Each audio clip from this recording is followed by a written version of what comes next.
बिस्मिल्लाहिर्रहमानिर्रहीम। अस्सलामु अलैकुम वरहमतुल्लाहि वबरकातुहू। आबिद राजा चैनल की तरफ से आज मैं अपने दोस्तों को सदका फ़ितर की अहमियत बताऊंगा कि इसके बारे में रसूलुल्लाह सल्लल्लाहु अलैहि वसल्लम ने क्या फरमाया। उससे पहले मैं अपने तमाम दोस्तों से गुजारिश करूंगा कि अगर आपने अभी तक मेरे चैनल आबिद राजा को सब्सक्राइब नहीं किया तो ज़रूर कर लें ताकि डेली आप तक अच्छी अच्छी वीडियो पहुँच सकें। तो स्टार्ट करते हैं। बिस्मिल्लाहिर्रहमानिर्रहीम।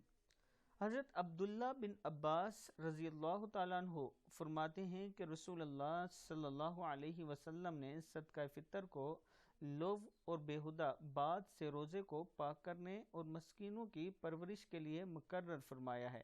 अबू दाऊद के हदीस के रसूलुल्लाह सल्लल्लाहु अलैहि वसल्लम ने सदका फ़ितर को लोभ और बेहुदा बात से रोज़े को पाक करने और मस्कीनों की परवरिश के लिए मुकर्रर फरमाया है।